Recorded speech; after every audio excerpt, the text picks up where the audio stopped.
Good afternoon from Washington, D.C.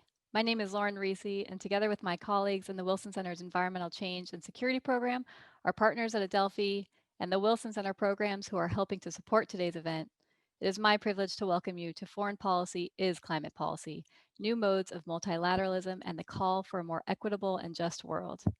For those of you joining a Wilson Center event for the first time, a special welcome and a quick word about where you're tuning into. The Wilson Center is the living memorial to President Wilson. Our mandate is to bridge the worlds of policy, practice, and research through nonpartisan, independent analysis and open dialogue. The program I direct, the Environmental Change and Security Program, works to build these bridges around issues related to non-traditional security, connecting the intersection of environmental change, health, and security to foreign policy and international development. This, of course, includes a heavy recognition of the role that climate change and climate responses play in the prosperity and stability of nations. Climate change will upend the 21st century world order. To date, foreign policy responses to this global challenge have mainly focused on the security implications of climate change, international treaty negotiations, and the promotion of renewable energy, all critical aspects of climate action.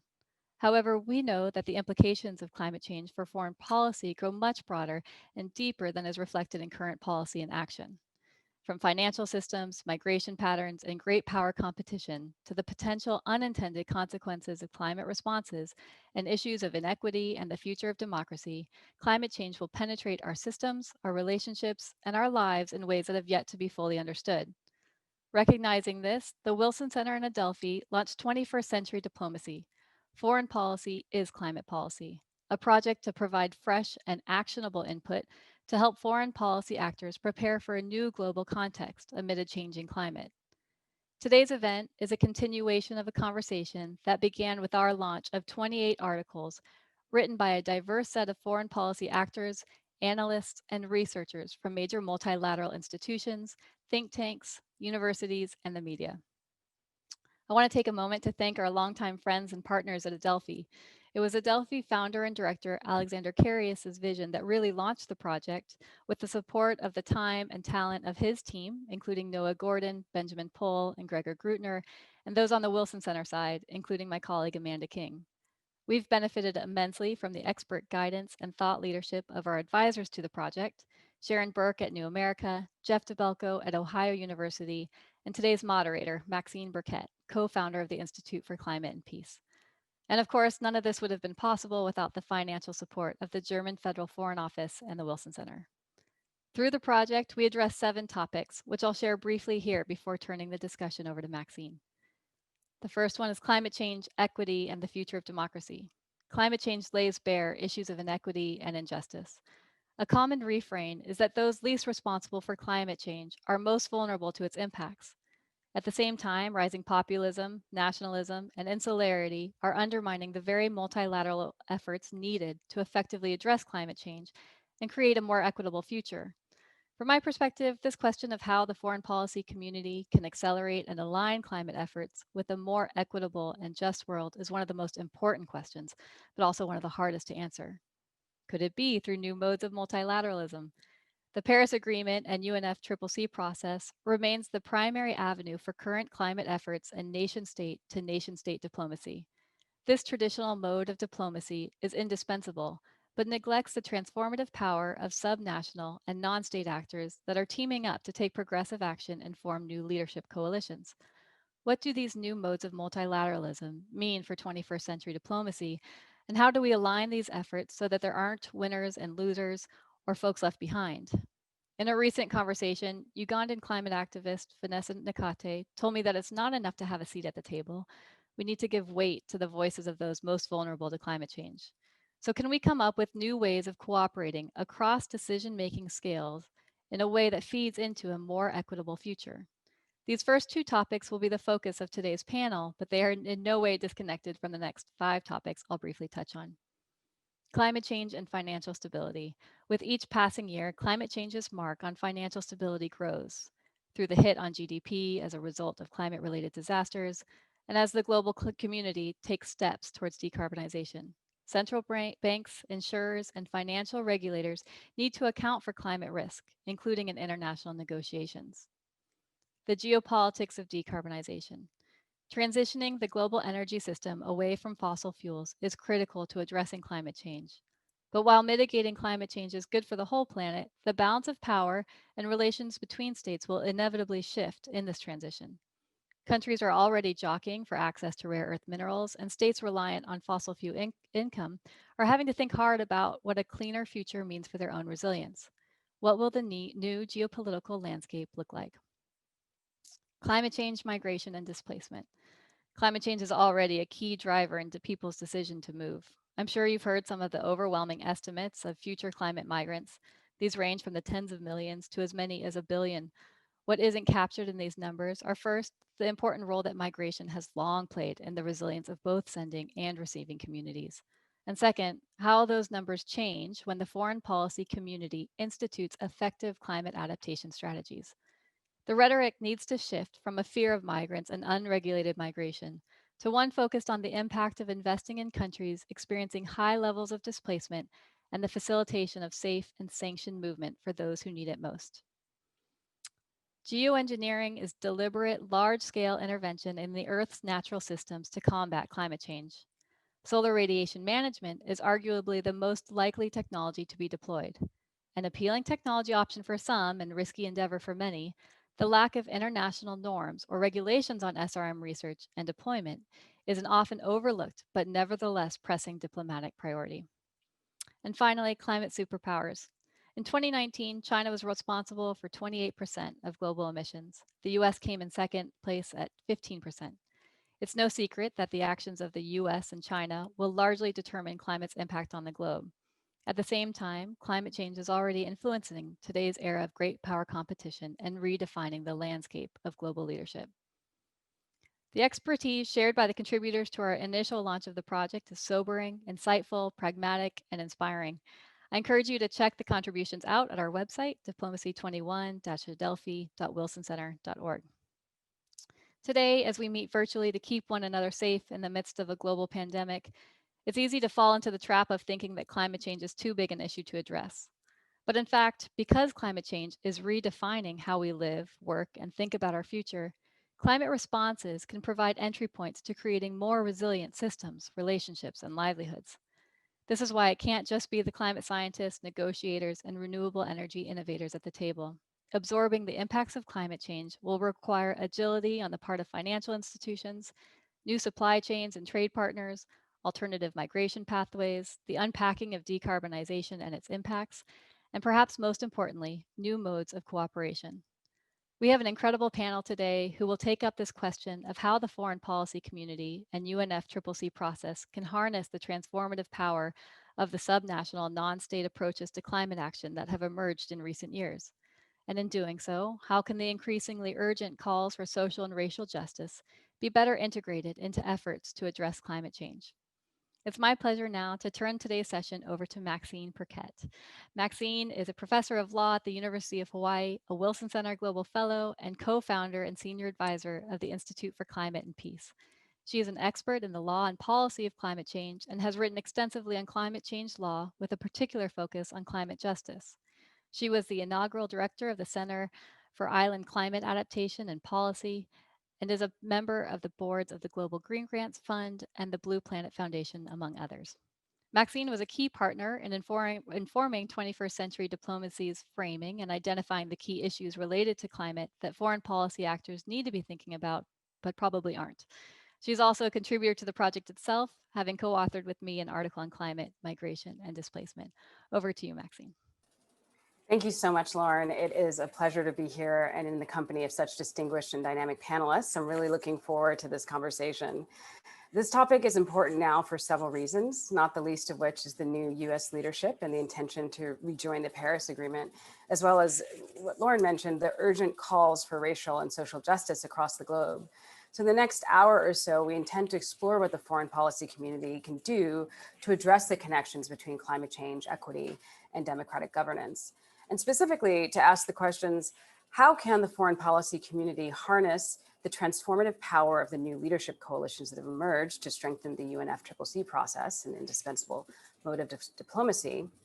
And as decision makers push forward on climate action, how can they incorporate the increasingly compelling calls for social and racial justice into those efforts to address climate change? So to guide us through that exploration, Jennifer Austin, Julie Cerqueda, David Lammy, and Elon Strait will be in conversation, and I will introduce them briefly now. Jennifer Austin is the Director of Strategy and Policy for COP26 and Policy Director for We Mean Business, a coalition of private enterprises driving policy ambition to accelerate the zero carbon transition. Previously, she served as the Chief of Staff and Senior Policy Advisor to the State Department's Special Envoy for Climate Change. She's also worked at NOAA and as a consultant for the World Bank. Julie Cerqueda is the Executive Director of the U.S. Climate Alliance, where she helps to advance the climate and clean energy policy priorities of the Alliance's governors by facilitating dialogue, promoting the sharing of peer-to-peer expertise, and identifying multi-state policy and programmatic interventions. In her previous roles with the State Department, Cerqueda led U.S. engagement in strategic partnerships with both international and subnational governments. Mr. David Lammy is the Member of Parliament for Tottenham and the Shadow Justice Secretary. A well-known advocate for social activism, diversity, and multiculturalism, David's current position as an active backbench MP has enabled him to engage in his passion for tackling the big issues facing society and provide tangible solutions to bring about effective change. David writes for national newspapers, including The Guardian, The Times, The Independent, and The New Statesman. He's also the president of the British and Foreign Schools Association and is a former trustee of ActionAid. Elon Strait is the director of U.S. climate campaigns at WWF, where he manages the We Are Still In initiative, which was launched to raise the voice and promote the collaboration of subnational actors who support the Paris Agreement on climate change. Previously, Elon served as the National Security Council's Director for Climate and Clean Energy at the White House and as a negotiator on the Paris Agreement for the U.S. Department of State. I want to make a note that we will reserve the last 15 minutes or so for Q&A, so please feel free to email your questions at any point in the discussion to ecsp@wilsoncenter.org. Please indicate your name, title, and affiliation with your submitted question. But before those questions begin, we'll start our conversation. Thank you so much again, panelists, for being a part of this critical conversation at this important time. And the first question that I have for all of you is really about, again, this moment. President-elect Biden has indicated that climate change is a top priority for his administration. But given the COVID crisis and the number of cascading crises that we see happening throughout 2020 and presumably into 2021, why and how should we ensure that climate is maintained as a top priority? And to kick us off, Jennifer, can you give us your thoughts on that question? Absolutely. Thank you so much, Maxine. And thanks to everyone for having us here today. Really eager to be a part of this really timely and important conversation. Even just listening to the lineup of conversations that the Wilson Center has it's a really compelling set of topics. And I think part of the answer to that question there is in that title, and that foreign policy is climate policy, economic policy is climate policy right now, social policy is climate policy right now, food policy, labor policy, those are all, you could insert that there, and those are all climate policy right now because it is such an overarching issue.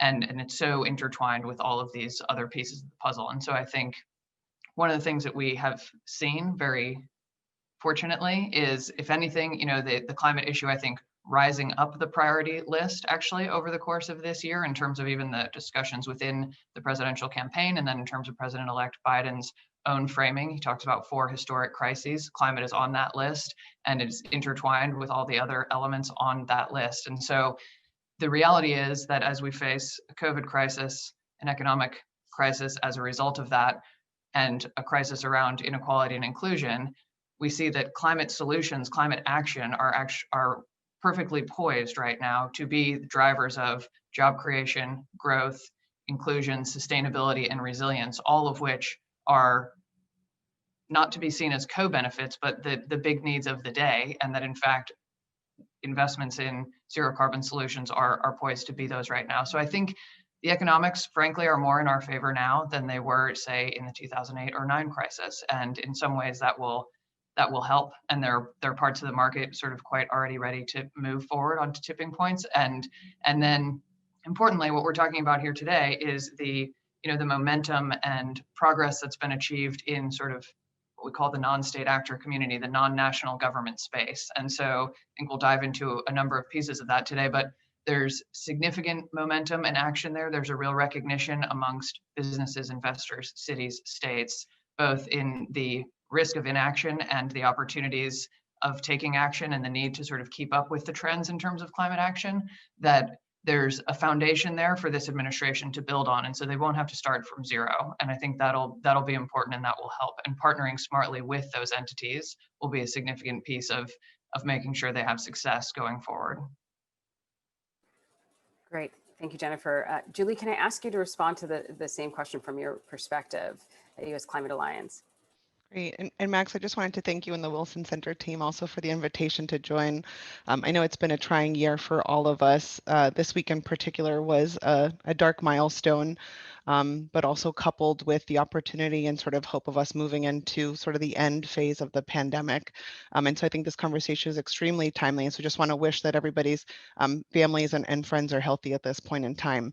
I know the pandemic and the recession are really top of mind for our governors. And so in their discussions with the administration, that is the primary focus, is the emergency response and ensuring that they have the revenue that they need, vaccines and tests to deploy to make sure that they can emerge from this crisis, to protect the health of their communities, to rebuild their economies, to put people back at work. What they're also focused on, of course, is continuing to lead on climate change in the way that they have for the last 4 years and for many for the last few decades. Part of that is also because the investments that they are making in their climate leadership, in modernizing their infrastructure, have had clear benefits both for protecting the health of their communities, whether that's reducing pollution, which is linked to respiratory disease, which makes people more vulnerable to diseases like COVID-19, or it's having infrastructure in place that is actually helping people get access to better public services. It's protecting them from the impacts of climate change. And then those climate investments that they've made have also led them to have faster economic growth than the rest of the country. They are creating more clean energy jobs than the rest of the country, and they're reducing their emissions faster than the rest of the country. So what we're seeing is that by taking action on climate change, you can address the triple crises of the economic crisis, the health crisis, the climate crisis, and still be a leader on reducing emissions, driving the economy, and having strong job growth, not only in terms of the number of jobs, but really making sure that those jobs are equitable and that they can sustain communities and families. Great, thank you. And continuing in the sort of subnational discussion, Ilan, what are your thoughts on this moment and how we can maintain climate as a priority given all of the competing interests that we have and crises that we have at this moment?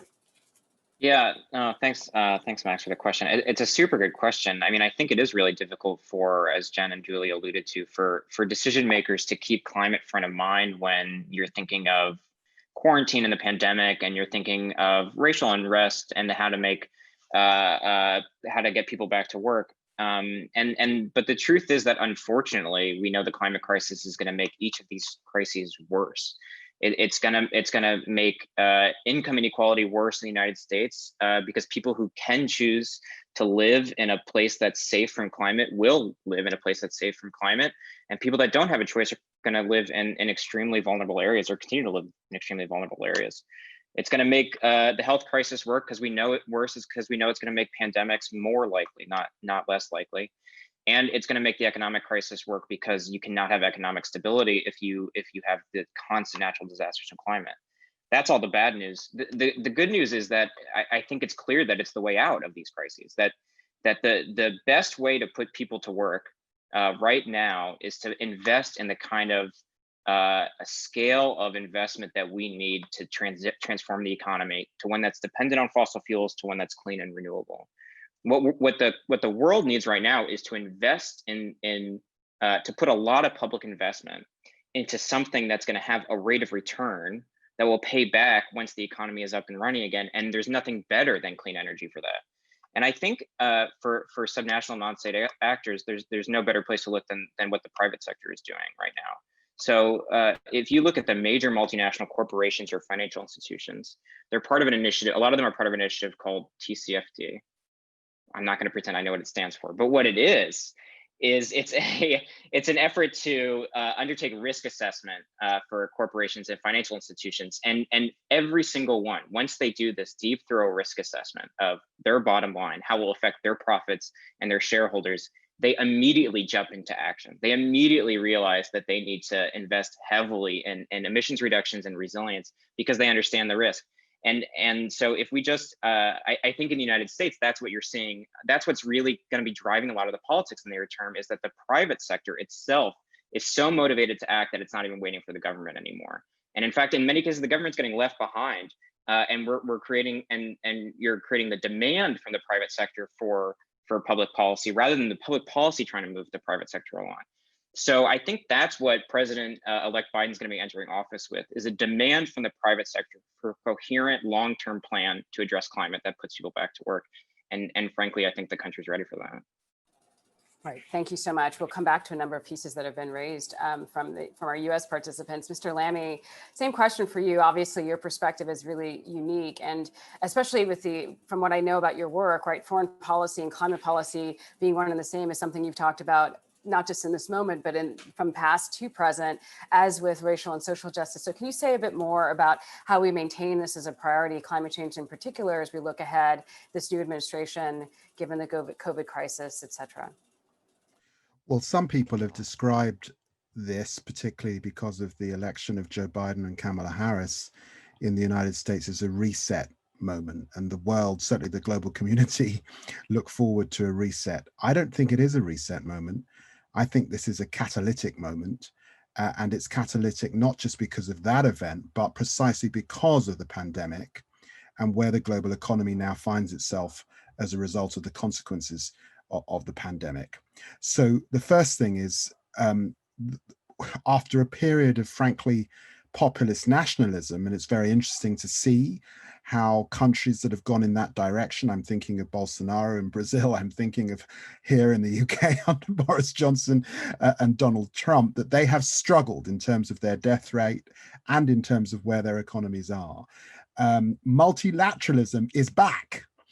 And climate is the multilateral challenge of the moment. Unilateralism doesn't work, and it certainly won't work in getting a vaccine globally across the world. And we still don't know, by the way, whether there will have to be successive shots of that vaccine, how long-term the vaccine is.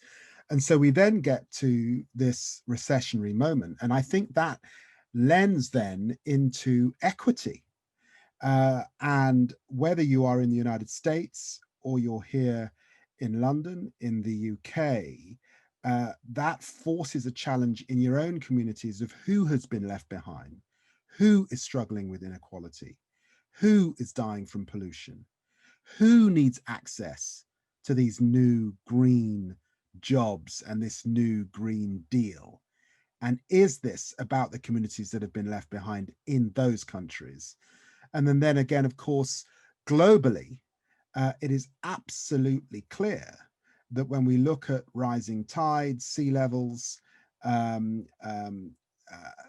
climate change wars and civil wars particularly, and all of the consequences of the climate emergency, again, it's black and brown people suffering all over the planet. And that is a call to arms. And the economy that we find ourselves in mean that we need to pull together. We need to be clear about the global direction of travel. And I think that is key. Now, politicians like me then look at the weeds of how things are going to go politically. I know, for example, that in the United States, presidents that tend to be quite focused on domestic policy, and I'm sure there's much in the Biden-Kamala Harris team that want to focus on domestic policy, tend to have control of both houses. US presidents that tend to be really focused on foreign policy tend not to have control of both houses. And so I think climate policy will be affected actually in real time by what happens in Georgia. And politicians like me are looking very keenly to see how this pans out and how it may affect policy. But the truth is, America left the global stage and has been off the global stage for 4 years. There have been huge consequences as a result of that. And please don't underestimate, when we get these great political moments, I'm thinking of the partnership between Ronald Reagan and Margaret Thatcher. I'm thinking of the partnership between Tony Blair and Bill Clinton. This stuff ricochets around the world with lots of copycats. The fear of Donald Trump getting a second term was that there would be lots of copycats, and that was not good for climate. That has been halted. This is a moment.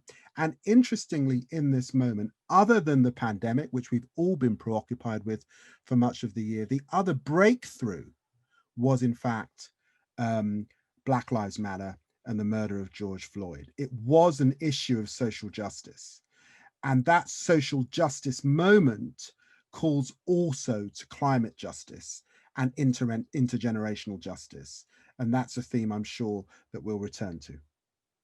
Yeah, in fact, right at this moment, and you mentioned being in the weeds as a politician, and I'd like us to sort of stay there for just a little bit. Sure. And if you can tease out a little bit more about what it would look like, both in a domestic context, but certainly in a state-to-state context, to be truly equitable in our approaches to climate change, right, and our approaches to policy. And I'll certainly ask that of the other panelists, but I'd love to, from your perspective, what does that look like? What are some of the specifics? Look, we've got to move from a place in which, frankly, the climate movement feels to be elite to Black and brown communities, both in Western and Northern economies like our own, but also actually in the global South. Where are you headquartered? Who is on your board? What are your targets for equality within your organization? This is a call to, obviously, the not-for-profits, the NGOs. How are you building an alliance with movements like Black Lives Matter? Where are the bursaries, the scholarships for Black and brown kids in either the North or the global South to take environmental science at university, to access those opportunities? Question that now has to be solved over this next period. And then I think on issues of equity, it is understanding, really the understanding will have to be inevitably a key opportunity that comes out of the pandemic recession that many of our countries are in. We have to make sure that communities that have been disenfranchised, at the margins, suffering from inequalities, are getting access to those jobs. Let me give you an obscure example of this. It might feel tangential, but I hope it makes the point. I visited Canada not so long ago to look at their experiment with the deregulation of cannabis. I went to lots of huge warehouses with lots of big industrial lights, growing cannabis in terribly unenvironmental ways. I then went to Jamaica, and as part of that, I had a conversation with the Jamaican government, and they explained to me that even though they too have moved to deregulate, they're being barred from exporting to countries like Canada. And how ironic that whilst they're growing in fields that are organic, the West is allowing industrial lights. This is terribly inequitous when you look at who has been left out of this. Who are the people that have been criminalized? Black and brown people, whether in Jamaica or in Toronto, or indeed in Boston or New York. So that's an example of what real equity looks like. You've got to give those people access to those new jobs in this new industry that you've now regulated. It's a small indication of the challenge, I think, in relation to the climate emergency and in relation to the Green New Deal, which has to be tangible and real. If it's not, I'm afraid the movement will feel very elite. It will lose huge populations and lack momentum. And the global South will be very suspicious of it. We cannot have a situation which we have where basically on climate aid, the North pledge $100 billion per year by 2020. And then we find out recently that we're nowhere near that 100 billion target for climate aid for developing countries to make the changes that they've made. And just 20% of what's been spent, which is around about 78 billion, has come in the form of grants. The rest has come in the form of loans, increasing the debt for the global south. How is this fair? How is this equitable? How is this right? That has to be corrected over this next stage. Thank you, Mr. Lemmy. The examples were very evocative and I think very useful for us, especially the specific examples you're giving about integrating Black and Brown communities in a meaningful way, headquarters, membership on boards, specific examples of the way trade is conducted, and that sort of begs the question for you, Jennifer, from the private sector perspective, what does that look like to actually take some of what Mr. Lammy is describing and really introducing that as part of doing business from the perspective of we mean business? Thanks. Yeah, I mean, such an important question, and one that I think it sort of goes without saying, but it's important to say nonetheless, that it is one that the business community is not where it needs to be on, right? And I was going to say is grappling with, and we hope is grappling with in a really serious way. And I think corners of it definitely are, and yet it's not as diverse a community. And when I was thinking today, actually, I had a conversation this morning with a CEO who is very eager to help us in our efforts and the efforts of the climate champions, whose job it is to bring non-state actors, help mobilize and align their effort, and then sort of bring them into the process, provide a bridge to the multilateral process, and help those voices show up at a COP or alongside governments to help push that ambition. And we know that climate action is important for everybody. And so we're already thinking, okay, so let's have a CEO pavilion or a business pavilion at the COP 1 year from now. And what I said to him was, okay, if we picture a CEO pavilion, we're going to have a major diversity problem. And so how do we really start right now today, a year out from that, that sort of place that we're planning, and think about what are the voices that we need to have there to have an interesting conversation, to have an inclusive conversation, to have a compelling conversation, to make it more substantively interesting, and to make sure that the story that we're bringing and telling, in this example, that we're sort of bringing to a stage at which time we'll be hoping to highlight leadership and progress, the power that those of us who have stages or have the ability to put people on stages have to then raise up a variety of voices and make sure, sort of highlight leadership, and in fact, define leadership. When someone gets invited to a panel to speak and asked to share their thoughts, it matters who gets invited there and sort of the microphone that you give them. And so thinking, that's one thing. I think there's sort of two levels to that response. I think for us as an organization, we're needing to try to take that on early and deliberately, and to design and use sort of the influence that we do have of, in our case, a stage to highlight leadership, and then asking others who come to that stage to use the influence that they have to think ahead and to increase that diversity of voices. And so, in some ways that's a small step in the right direction, these very ingrained sort of systemic multi-layered problems. But it was literally one from this morning that I think, we're in a place because of a lot of long, hard work from many people, but in particular that sort of bubbled to the top with the Black Lives Matter movement. I think many more organizations are being reflective on this issue and are talking about it more. I've seen it more in my professional life, either in organizations I'm a part of, but in coalitions I'm a part of, and conversations I'm a part of. So that's very promising.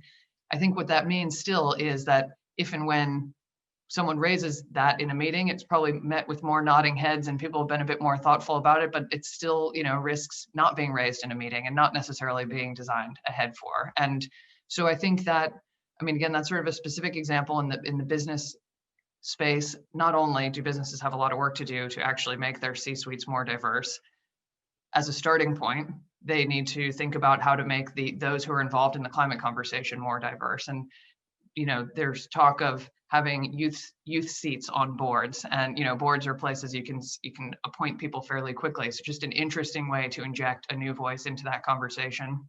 Equally, I think companies are often very big and complex, and you recognize that there's a plant manager in some country or in some city in some state who really genuinely is doing the concrete work and can speak much more specifically to both the challenges and successes already that they're having, changing their operations, creating a new product. You know, they're either the engineer or the farmer who is now doing things or leading a team of people who are doing things in a new low carbon way, and who actually they and their communities are the ones who are able to sort of be the face of the opportunity side of the job story that is climate action, but that, you know, not enough folks have seen. And so there's a face of that people see in their mind of fossil fuel jobs, and there then a fear of loss for what that might look like if we go through the transition. There's less of a concrete face that people know and that they picture it and are aware of what that opportunity side looks like. And importantly, that opportunity needs to feel real and tangible, and it needs to be reflective of the communities of which they're a part and the types of,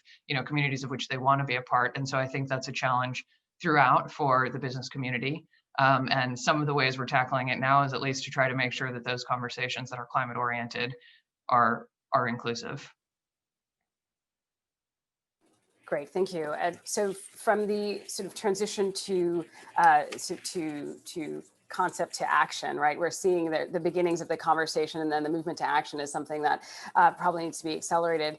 In that spirit of thinking about transitions and specifically just transitions, Julie, I'm wondering if you can say more, and again, sort of staying in the weeds specifically about what you're seeing at the state level that might provide some level of encouragement or example that can help us think about how we can truly sort of integrate these the important elements of equity into our approaches to the climate crisis. Mm-hmm.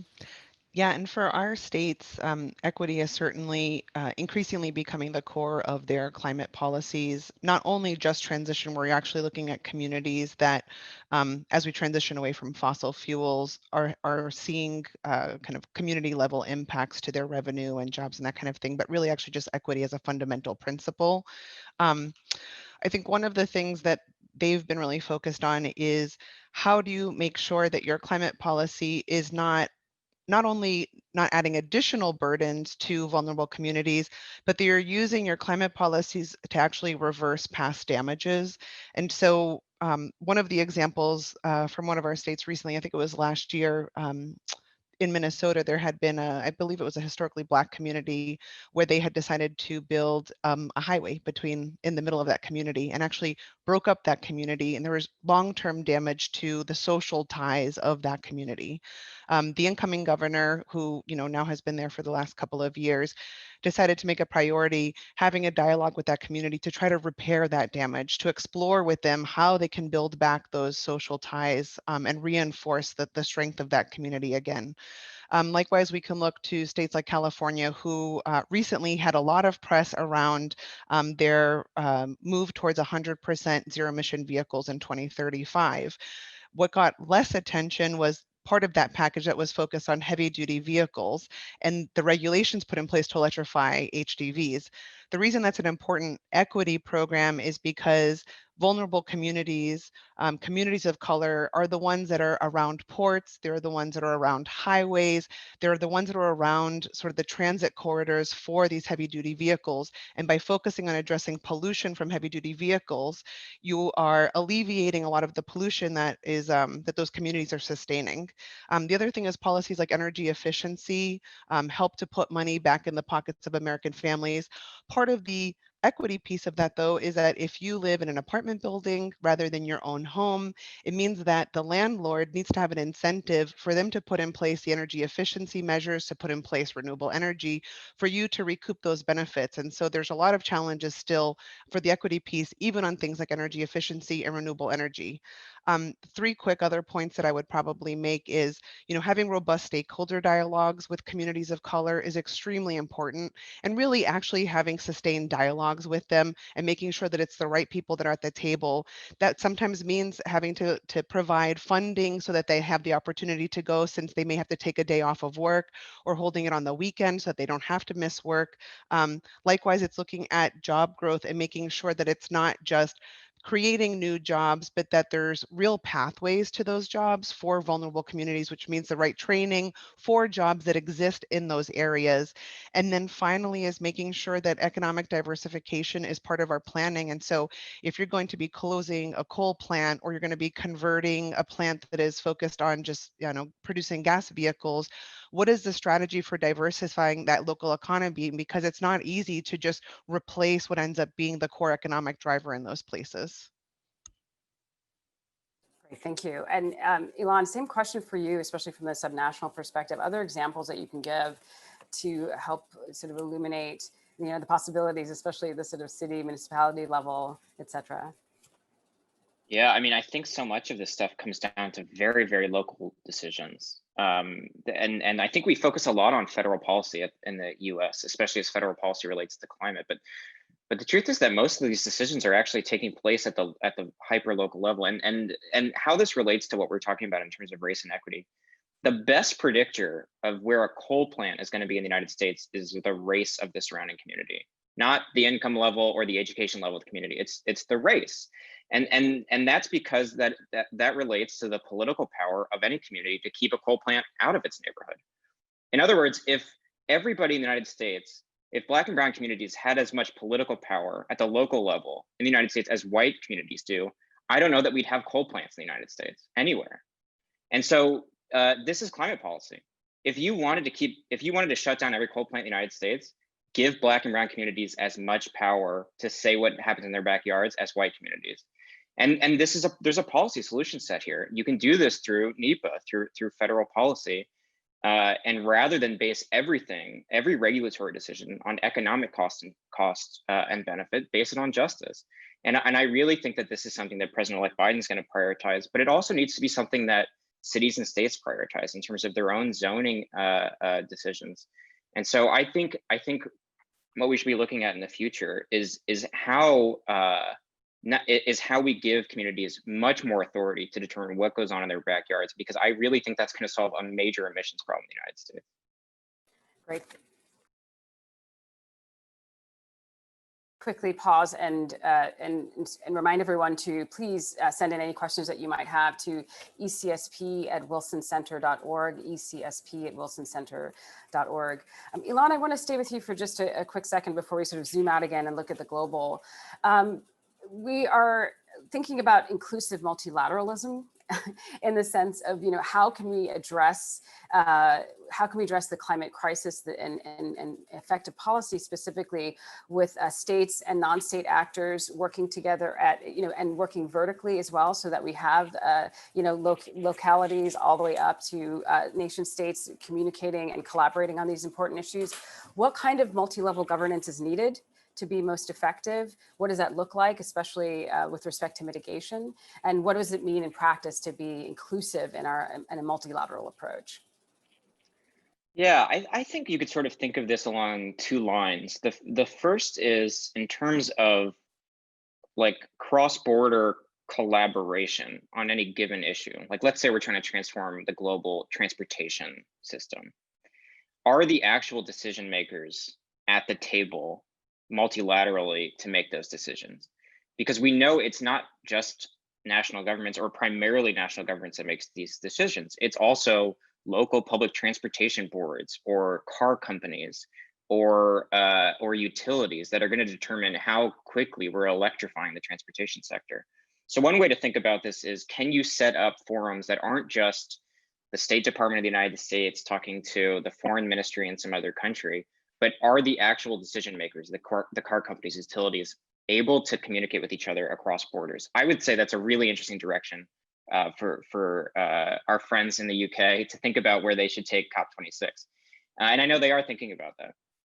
And then the second thing is, can you make Paris accessible to the public? I loved what Mr. Lamy was saying about it's seen as too elite. It's seen as something that is taking place at a 30,000 foot level and has no benefit to the average person.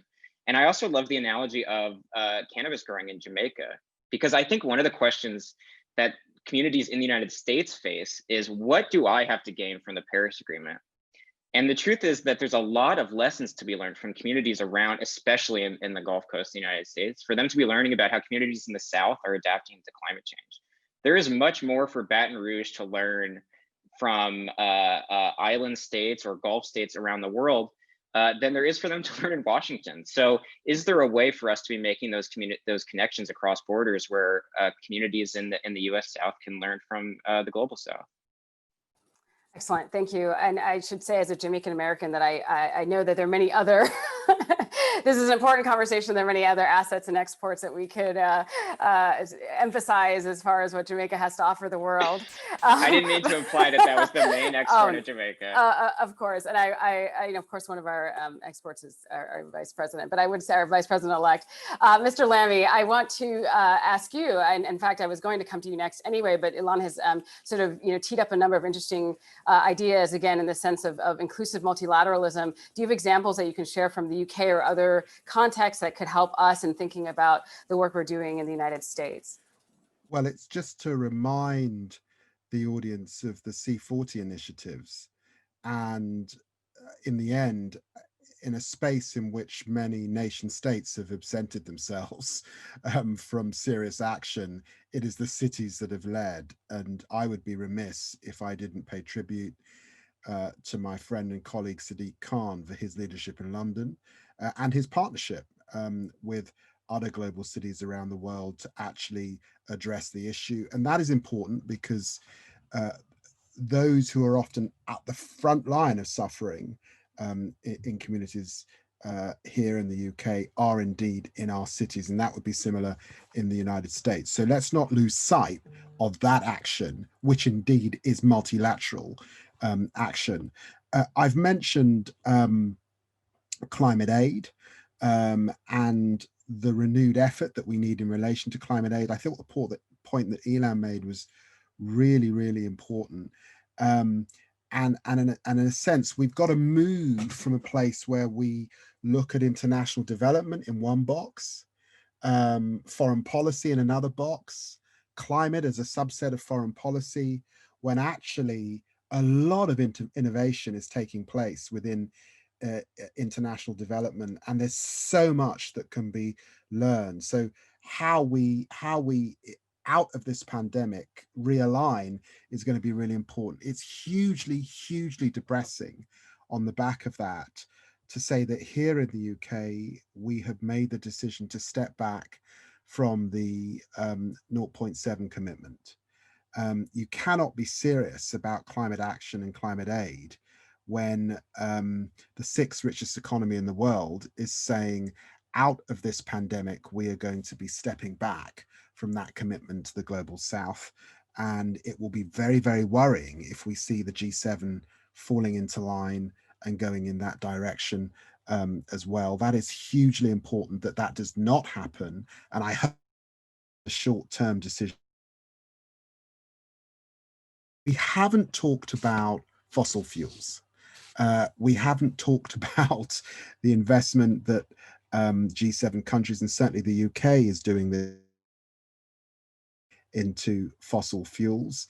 And the 33 biggest banks in the world have spent, I think it's 1.7 trillion on fossil fuels. This doesn't work. This doesn't fit.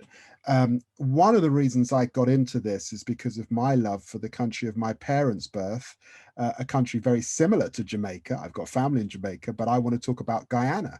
And this is a country on the tip of South America. 85% of the country is covered in rainforest. And it happens to be the country that's just had the biggest oil find in a generation. Guyana is going to come onto the map. It may well end up on the map for all the wrong reasons. And we need to help Guyana preserve its rainforest. We need to help Guyana. Obviously, we're not able to say don't go with fossil fuels because that's just not where we're at the moment. But it highlights the challenge. And we've got to ensure that Guyana succeeds in a way that Venezuela next door and Brazil next door have had real challenges in this space. So how we pivot to that proper equity, proper aid, how in the global north, particularly the NGOs and the not-for-profits diversify seriously, and how we're not hypocritical, frankly, about fossil fuels, how the world doesn't withdraw in terms of its aid commitment, it seems to me to be very, very important indeed. Great, thank you. I want to put a pin in that conversation about energy transition specifically, and ask that, we'll certainly spend more time on that, but to continue in the direction of sort of zooming out, looking more globally, looking at this sort of, again, nation state to nation state relationships, I think there is some question, some sort of antecedent question about what's possible within the boundaries of our current international system, right? And how we can shift from more incremental approaches and more sort of siloed approaches, as you've mentioned, Mr. Lamy, to transformative integrated change in climate governance, again, at the international level.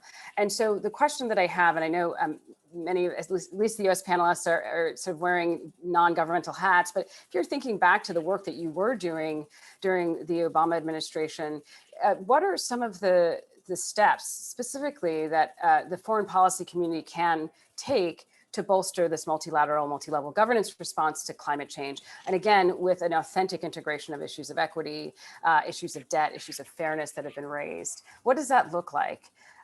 And I will let you, whoever would like to speak first, do that, but I'm also happy to call on you if there's, if there's any delay. Well, Max, I wanted to just Right. pivot very quickly back to just something that David had said, and I completely agree in terms of mainstreaming climate and equity into our development or assistance, et cetera. I think one of the places where we have failed, though, is to sometimes use the number of resources deployed as sort of the marker of success without thinking about whether or not those resources are being used strategically. And setting aside my professional hat, you know, I was a Peace Corps volunteer where I lived in a village in the Philippines for 3 years, a long time ago. And I saw a lot of money being invested in projects, none of which were sustainable, none of which really reached local populations, none of which were addressing actually a lot of the common problems. And they weren't worried about whether or not it was renewable energy or they had energy efficiency or they had access to vehicles, because we didn't have roads, we didn't have ways to cook food without going to get wood, right? And so the challenges are very different. And so I think in terms of the global multilateral system, the way that we invest in communities all around the world, that we need to be more strategic in the way that we do that, and really thinking about the types of outcomes that we're trying to change, and to actually pivot the way that we invest in that. When I was at the State Department, you know, I was a grants officer, and even just looking at the metrics that we use for evaluating projects are things like the number of workshops that are conducted or the number of people that go, without actually looking at what is the change that you're seeing on the ground, how are locals involved, and is it actually sustainable? And so, you know, that's just one challenge that I would put out there, because if we are thinking about how we're going to transform our energy system, our food system, we need to be looking at different types of results or outcomes as the indicators of success, and then working back from that. Maxine, can I just make a small point also that Yes. comes out of the moment that we're in? Clearly, the way that the pandemic has affected our lives this year will leave quite serious permanent change. I am able to be with you in this meeting from London. And, you know, one of the fascinating things this year has been the amount of international forum that I and others have been able to participate in that doesn't involve polluting the planet in aeroplanes, the huge costs of organizing conferences, and actually when you're there, the inability to do other things because it's really rude to be doing emails or whatever, because someone's paid for your flight to get to the other side of the world. So it's also to say that there will be big opportunity that comes out of these possibilities. I think the other thing that will happen as a result of the recession is that there will be a search to find new ways to raise funds by states. And one of the calls that has not been heard over these last few years is in the shape of a transaction tax. I think it may be that moment has now come, that the global movement of both funds and indeed some of the challenges that have been presented by social media and the new big AI giants, probably states will look to not just break up and create more competition, but also to see if there are new ways of finding revenue. And that also may facilitate some of the progress that we want to see in the climate space. So it's just to say that this is also going to be an innovative period that births new activity, and will need to birth new activity because, of course, we're also going to see a collapsing of jobs. And that's also because in the end, if you had a suite of offices in downtown Chicago and you had 10 floors, well, with this technology, you're now going to go back to having 3 and 7 people are going to be at home. And actually, you may not have as many jobs. So that will push an impetus to find new ways to employ people. So this is a New Deal moment, and in of itself, that will lead to innovation and change. And I think it's important to hold on to that. Great, thank you for that. And Ilan and Jennifer, we sort of have 2 threads here that are obviously related, deeply related. But again, what are the sort of steps that the foreign policy community can take to support this transition? Again, and recognizing that sort of economies, societies have been broken open as a result of the pandemic, and there is this moment of change, and with that, a sort of fertile ground for innovation has been mentioned. What does that look like from your perspective? And again, how, if I were part of the diplomatic class, what would that look like for me taking that to work? Happy to jump in. So I think, I mean, it's such an important question, and I've been focusing a number of my answers on the business community, but my current job with the COP high-level champions is really, our task is this question. Our job description and our opportunity in the year ahead is exactly this question, which is not to say we have the answer, but we're doing some initial thinking. And so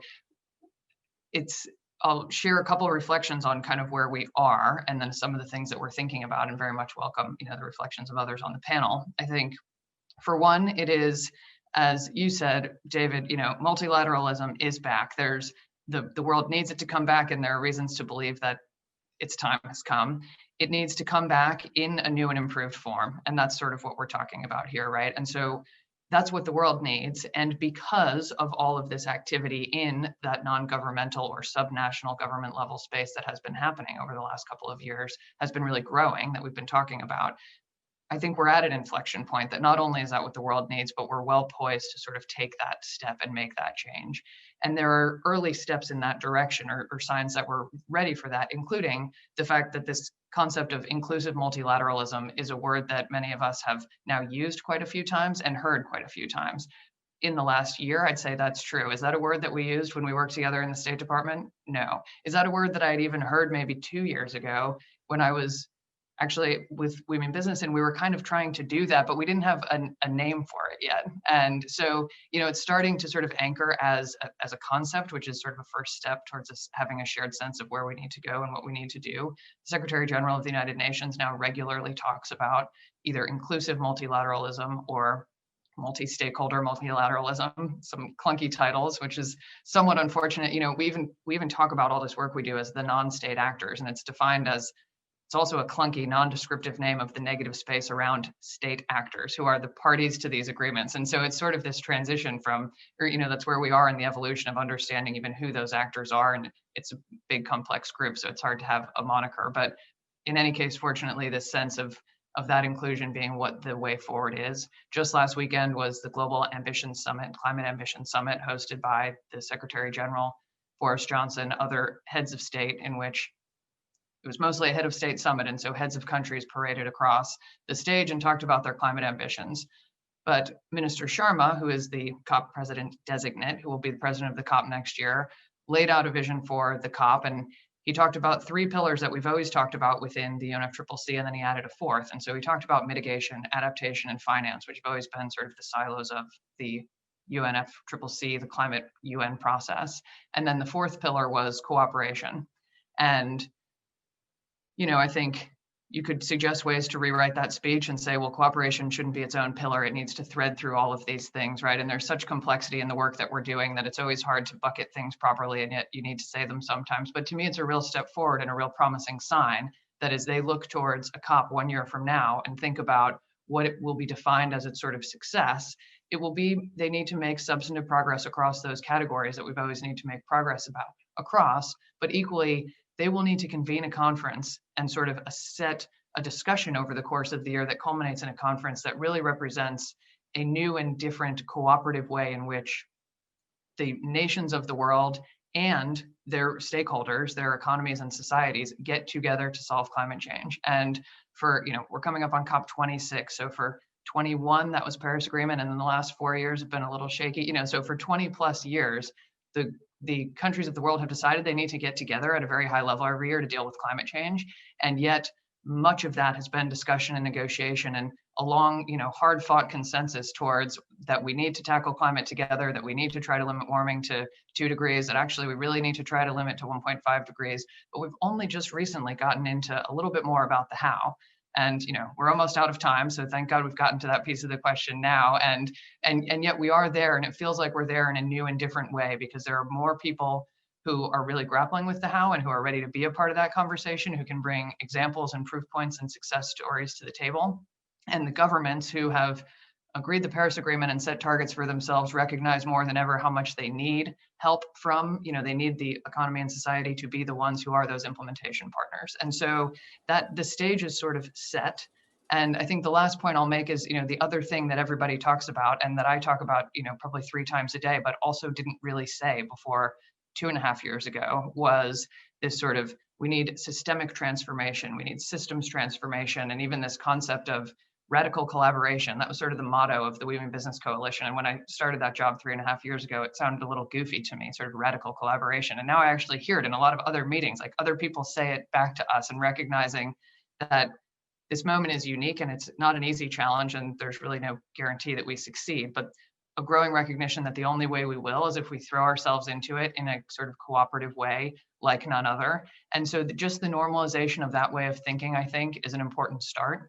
And so that then leads to thinking about sectors. It's been mentioned here again, sort of sectoral decarbonization, and that there are global sectors. And so there are country borders, and there's still a role for countries absolutely to be thinking about these things and laying out the framework, and policies at every level are super important. And then there's these other slices that actually look at how money flows around the economy and how goods and services get traded and where and how people spend their time and labor and other things. And so those are the seeds, I think, for us to start with. And, a challenge that I do think this COP presidency recognizes and is hoping to take a big step forward on. And we sort of in our role as the champions of the non-state actor community are hoping to do is really bring those systems and sectors together, convene them differently. So you've got people on the supply side, the demand side, the customer side, the policy side, the investor side, civil society, recognizing what those solutions need to look like, recognizing their role in that. And then in some cases, if anyone moves ahead alone, there's some disadvantages to being the very first mover, even though if you all jump together, you would definitely all be in a better place. And that's kind of the synchronization and coordination that we need to help these global moments and processes start to help us achieve. Jen, thanks for that. There are a number of questions that I have for you just from what you said, but I'll try to hone in on just one thing before, giving Ilana an opportunity to respond.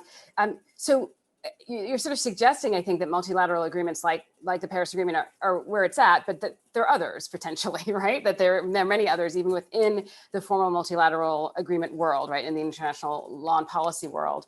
I just wonder if you could say a little bit more, because especially with this factor of time, which is that we have very little of it, but the reality of the fact that climate change is sort of broadly applicable. Can you say more about the regulatory or trade measures or other spaces where you see a glimmer of more than just the seeds, more than just the concept, more than that, even just a bud of what might be a more effective set of levers for individuals in the foreign policy community to engage with moving forward? Again, given the amount of time we have.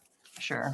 Yeah, I think, it is, first of all, the G7 has already been mentioned in the G20. And so the UN is unique in the world in that it includes every country in the world. And that is both a power and a strength and a limitation. It's a consensus process among absolutely everybody. And sometimes that's the way you need to get things done.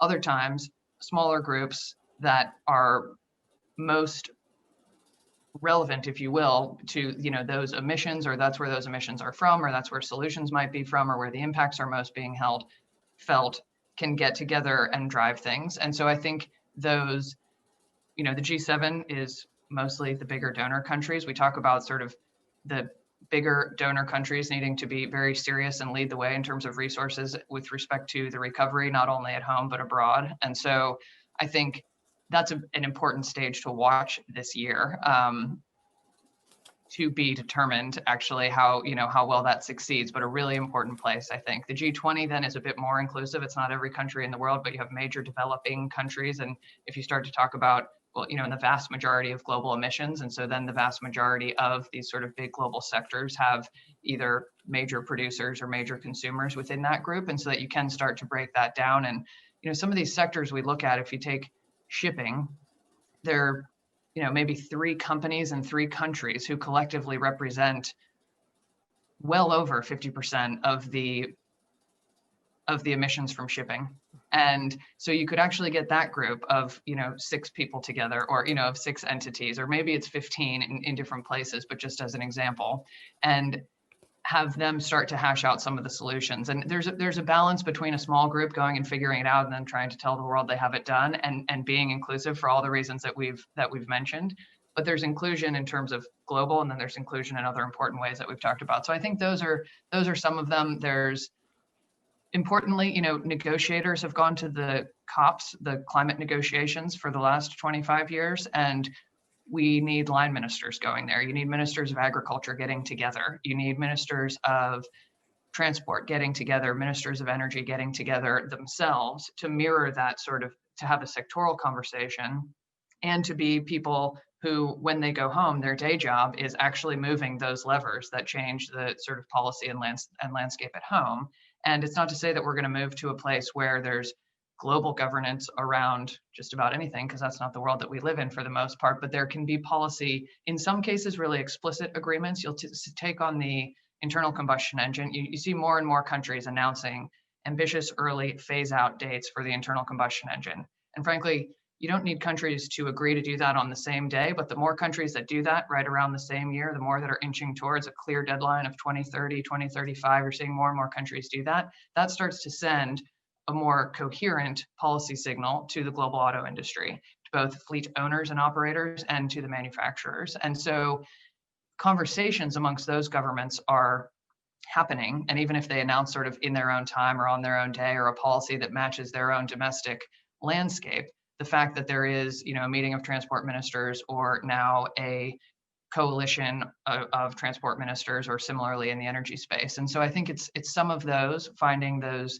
global convenings where the sectoral folks are getting together already, and or in some cases figuring out how to convene some of those conversations a bit differently, and quite importantly, not only thinking about the intergovernmental elements, but bringing in others. And so, we're doing this, but many others are as well, having conversations with 2 transport ministers, the CEOs and maybe senior plant managers of the biggest auto manufacturing companies, and then also the fleet manager from, say, a shipping and freight company, and or, some of the emerging sort of mobility companies, and then someone from the labor movement. And if you actually bring those folks together and have a conversation about what they can each do, but what some of the problems are and where synchronization can help, I think those are the conversations that need to happen more and more, and then that they can be the success stories that help move this forward. Great, thank you, Jen. Ilan, what from your perspective have you seen? Anything along those lines that we can build upon, or other elements of this that you'd like to comment on? Yeah, Mr. Lammy's reference to C40, I think is right. But what I haven't, the ways that cities can cooperate across borders is terrific. But what I haven't seen is where an international forum can really bring together, exactly like you said, Max, the multi-level governance all at once. I think like we've said today, it's going to have to be new and innovative and interesting. I've actually heard Nigel Topping, who's Jen's boss and the COP26 high-level champion, have this very interesting idea, and I hope I'm not talking out of turn. But basically, the idea would be, let's say everybody has put forward commitments or actions that are at this level, at whatever level we're at now, which is not enough. Well, what if a national government said, hey, if I increased funding for this thing or investment by this much, how much could you, car company, go forward? And car company would come up here, and that would allow the federal policy to move up a little bit more and say, well, state, if I did, like you have sort of this increasing ambition cycle that you could create. I would love to see that play out internationally. If the G7 countries got together and they said, if we invested this much in clean transportation, global car companies, what could you do? And cities, what could you do in terms of public transport? I think everybody's ambition would raise a little bit. I think that's something that we should really strive for in the G7. And I think, as I always think this because I'm biased, but I think the US needs to set the example here. I think the president-elect, and who will be president soon, before he goes to any of these international conferences, should talk at home first about climate. And he should meet with mayors and governors and business leaders and say, what can you give me and what can I give you so that when I go internationally, I'm representing the whole of society? And I think if the US were to do that in a very public way, it would influence the way other countries are viewing the cities and states and businesses in their own country too. So I think what Nigel's proposing for the COP, I would love to see that play out at the G7. And I think the US can set a great example before they head to the G7. Excellent, thank you for that. We have a number of questions that have come in, and I would like to get to those. And before I do, I just want to build on what you just were talking about, Alon, and just sort of get a sense of really sort of maybe Twitter-length responses from each of you on how difficult a lift that will be, how difficult it may be to sort of convince, to persuade, and to build these collaborations, specifically with the energy transition, harkening back to some of the points that were made earlier, and allowing for that transition to occur in an equitable fashion, again, within states, between, Julie, I'd love to start with you and just a quick thoughts on what that process might look like and how difficult that might be. I don't think it has to be that big of a lift because these coalitions, the coalitions that Alon and I and Jen are part of, are already doing a lot of this. So we identify mutual goals and solutions. We work together to try to move those markets. If we could have the federal government as a partner, if we could have cities and businesses as a partner so that we're collectively working towards the same goals, I think that we actually have a chance at really transforming the energy system and then linking up with partners across our borders.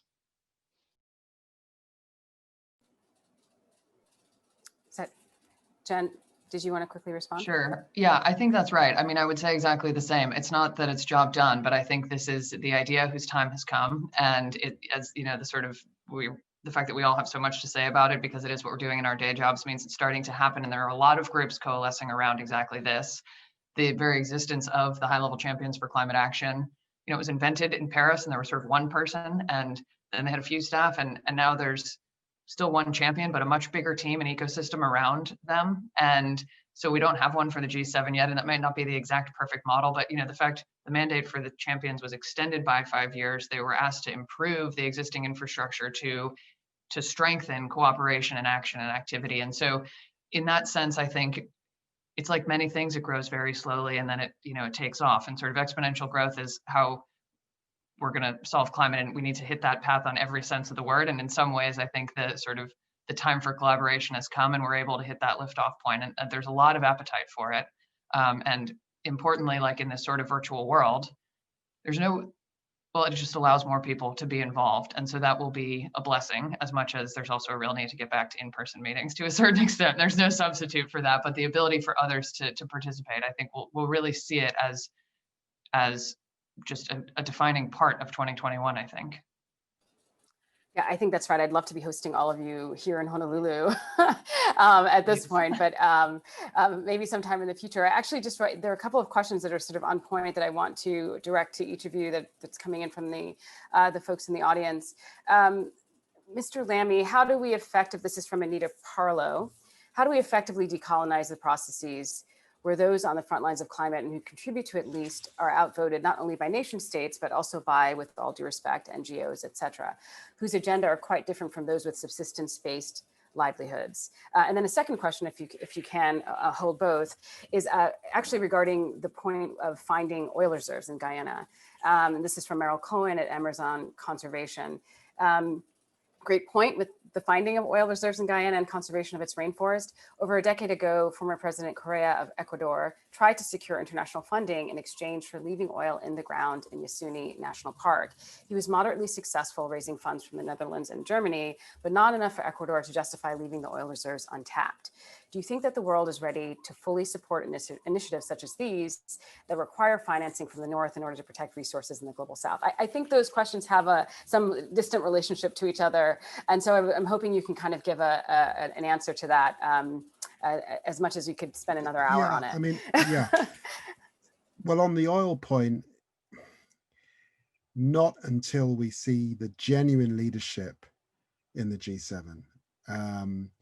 And, you know, that tipping point has not been reached in relation to fossil fuels, and the last 4 years in America has underlined that. And look, on the previous question, I'm really optimistic about the uplift and the change around green energy and renewables. I think that feels good. That feels really good. The challenge will be it's not a short-term agenda. And so my own view is where America leads, much of the G7 will follow. The challenge will be that, you know, this needs more than one term. It's a longer, and what we hope is that we don't get stop-start, because that will affect that. I mean, you're not going to get a Guyana turning away from fossil fuels at this point. It's the second poorest country in the Western Hemisphere. It's just not going to happen when there isn't the leadership that we need in the global North to make that happen. The Norwegians were very supportive of Guyana in conserving its rainforests, but not, you know, not financially to the extent that you know, they were going to pass on oil, when it's likely, by the way, that the oil in the Guyanas is actually the source of the oil on the coast of West Africa, which is, so it's a big generational find. So there's going to have to be a lot of work, a lot of innovation to make sure that countries like Guyana can succeed, and if there are oil finds in other places, that they can make that decision that Ecuador wasn't able to make. It leads to a bigger point. It hasn't come up within this, but I think it's important for me to put this on the table, and it connects in a quintessential way, really, the Black Lives Matter moment to you know, Extinction Rebellion and all the Greta Thunberg and the movement around the climate emergency. And that is to say that, let us be absolutely clear that the fact of enslavement of Black people, taken from the continent of Africa to the Americas, the fact of colonialism, of course, is the beginning of this climate story, because the whole point of colonialism was extraction. Who was down those mines in South Africa that led to apartheid? You know, why was the West so desperate to get its hand on the Democratic Republic of the Congo? How were those diamonds fought over? Colonialism. That's why people need to be passionate about diversity, because if you cannot march for George Floyd and not be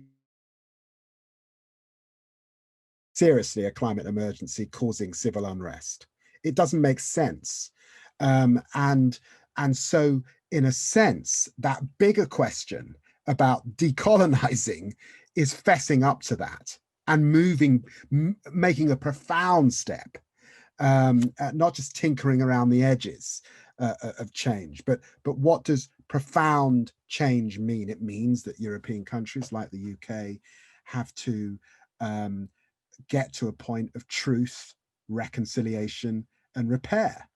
And certainly the Caribbean nations are very clear that that's what they want to see. And Maxine will be aware of that call coming out of the Caribbean nations, because it's understanding where this extractive and colonial model began and what it has left us with. And it's left us with a climate emergency.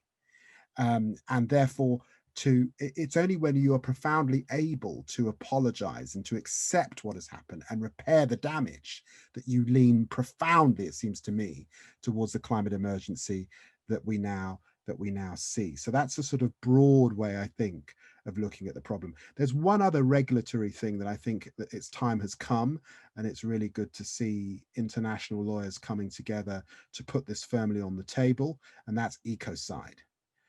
we have to make it, and I speak as a Shadow Justice Secretary here in the UK, I'm afraid we've got to make it a deep international offence to burn down the planet's resources, or to commit acts of ecocide, which we're seeing across the global community. And I think that the call to haul people before international courts is going to grow in relation to the ecocide that we're seeing in parts of the global world, and particularly what we're seeing in Brazil. Great. Well, thank you, Mr. Lamy. We did have a couple of little Wi-Fi glitches there, but the thrust of what you were saying, I think, came through loud and clear. And I just also want to encourage everyone, if you want to hear more of that, the TED Talk that you gave on the topic is really on point and quite relevant to what was just shared. Also, in the body of work that we produce for 21st century diplomacy, Vanessa Nakate talks a bit about ecocide in her short piece on the topic. So I'd invite folks to check that out as well. I'd love the other panelists to have an opportunity to respond to this thread of the conversation. And also, I'm going to add another question that you can also respond to with your comments. It's from Alex Kirky from Cultural Vistas. Many US-based NGOs are currently, or maybe the better adjective would be finally, working to incorporate an ICDEI racial justice lens into their work. How can NGOs focusing on soft power related topics like citizen diplomacy and international educational exchange add a concrete climate angle to their work as well? And as you're thinking about it, I just want to encourage you again, Twitter length responses, simply because we have 10 minutes remaining, and I know each of you will have a lot of really fascinating things to say about this. So perhaps I can start with you, Julie, on this question. A tough question. Some of our states are doing things like deploying, climate conservation corps, for example, is like a new thing in California that has, I think, both the racial justice lens, but is also looking at community service as a way of implementing climate at the local level. So maybe ideas like that.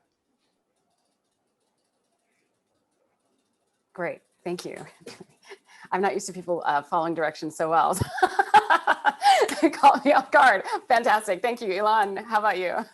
Yeah, I wanted to come back to the decolonization point. I just think it's so important, and it's so interesting. I mean, for those of you who have been to any sort of United Nations negotiation, the way that countries and dynamics can slip into a north-south dynamic, it just happens automatically, and it infects the process. And I couldn't agree more with what Mr. Lamy said about it starts at home, that in order to fix the way that we approach our foreign policy in terms of the way that the United States views developing countries needs to start with the way that the government views vulnerable Black and brown communities in the United States. And I think I would love to see the movement for Black lives, not that they don't have enough on their plate already with racial justice issues in the United States, but I would love to see more of activists who care deeply about social justice in the United States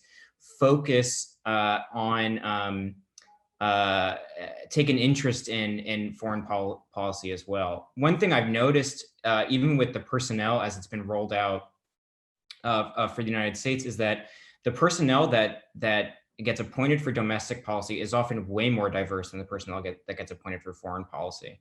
And there's just there is a need to diversify the foreign policy personnel landscape just as much as the current or the incoming administration has tried on domestic policy. And I think if you're able to bring in folks who have spent their entire lives focused on justice and reconciliation, like Mr. Lamy said, and have those folks be the negotiators in the UN, rather than people who have spent their whole lives learning about, whatever esoteric stuff we learned about, like spheres of influence and superpower dynamics, then I think that's gonna benefit the United States' negotiating posture, and it's gonna benefit our positions internationally. And so I completely agree that let's take that learning that we're doing on domestic policy and try to apply it internationally. Great, thank you. Jen, what are your thoughts on these questions? So good. I was hoping you weren't going to throw another question before I came to try to hold them all, but I might. To take this last one on this point of, I was in an interesting conversation with some other climate leaders recently, and one of the reflections that came through from the group was about this sort of intersectionality of movements, and frankly, that the climate movement is, of course, the climate crisis is as bad as it's ever been, and it's getting worse. And it's equally true that the climate movement is in a very strong place right now. And actually, we have the wind in our sails, and a lot of what we've talked about here today reflects that, sort of the energy and the alignment and some of the hard work that, that's about to take off and whose time has come. And that there's a real sort of responsibility then on the climate movement to recognize that and to think about, as we keep fighting our own fight, because we still have to get over the hump and solve the problem, to make sure that we think about how to be generous with that sort of momentum and positivity with the other movements with whom we need to work. And that, because you're always fighting so hard on your issue and it's so tiring, and you still, it is a real fight still, and yet that there's a different feel in the momentum and some of what's here, and thinking about where and how we can offer that to other movements in a way that really only is initially an offer, but is mutually beneficial because of the interrelations of these movements. And, we actually, none will succeed without the other. And thinking about even the concept of just transition, that was, a word that people didn't quite know what it all meant in Paris negotiations. And actually, and was not too sure, but it's really actually quite mainstream. And it's not because, people, there's a recognition that we won't have a successful transition without a more just transition. And then equally, in order to then think about the climate movement, you need to be bringing those other thoughts in. So I think there's a really sort of profoundness to that and what that means for this movement at this moment in time. I wanted to very quickly, maybe Twitter length answer for the Guyana question, which is around, how do we actually make sure that basically the macroeconomic evidence and the analyses of recovery packages and everything else continue to show that the benefits of climate action outweigh the costs of inaction or business as usual.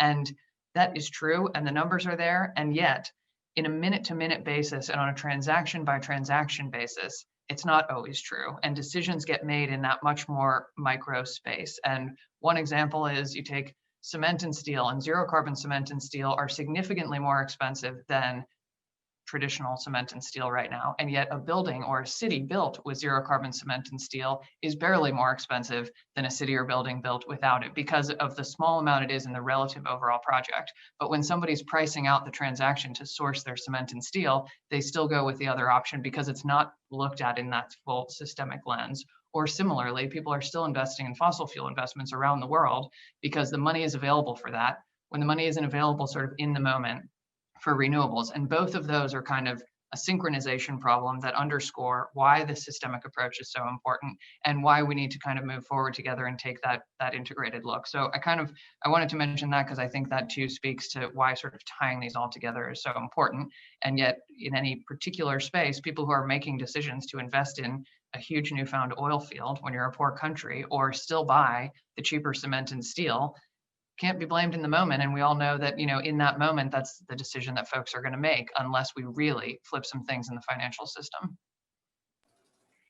Excellent. Thank you so much. Thank you to all of you. We are short on time, and I know we could go on for hours more to discuss some of the things that were raised and questions that are still outstanding. To close us, though, I do want to acknowledge that we're talking about, a crisis that is for which, even a warp speed operation may not be timely enough. And there's a lot that we need to be doing, and we need to do that in collaboration. A question I get often working in climate change and climate justice in particular is if I have hope. I'm sure you've all gotten that question as well. And climate scientist Kate Marvel, who has done incredible work in terms of communicating climate change and the urgency of it, has asked the more important question of us, which is, do we have courage? And I want to ask all of you to answer in 5 words or fewer. What would an act of courage look like from your position of engagement? And just take a moment to think about that, as it may inspire others here as well. And I will start with the politician on the panel, Mr. Lamy, to provide a concise retelling. I think if members of the G7 raised decolonization, that would be profound. It would be massive. There would be a huge shift in the global South. It would change the nature of the conversation. and then link that to repair and to equity. That would be a huge global moment, and would see the Democrats returned in 4 years' time. All right, fantastic. The courage to utter the words decolonization and repair in the context of climate. Thank you. Julie. Sorry, that's such a great way to end this. I think that globally we need all of the actors, whether those are countries, companies, states, communities, to decide on the transformation that is needed for us to actually get to net zero in 2050, and to then actually take the action where we are going all in on all the solutions and actually mainstreaming that, whether that's the way that we allocate resources for our defense spending, our foreign aid, having more inclusive processes for how we even staff our governments and our policymakers, but that it really needs to be a commitment that we are going to transform the way that we operate so that we have a better result 30 years from now. Great. Commitment to inclusivity and transformation. Ilan? That's such a hard question. I think I'm going to answer personally, which is for me, I need to get back into the international space in a way that I haven't before. So for me, it's recovering from my past trauma of the negotiations. And I think for all of us, it's devoting yourselves to handling these challenges, and it's going to take a lifetime. This is not something that we're going to finish next year or the next 10 years. It's a lifetime of completely transforming the way each of us lives, and I think we have to devote ourselves to it. All right, excellent. Healing resilience for entering to the international space, re-entering. Jen, your final 5 words.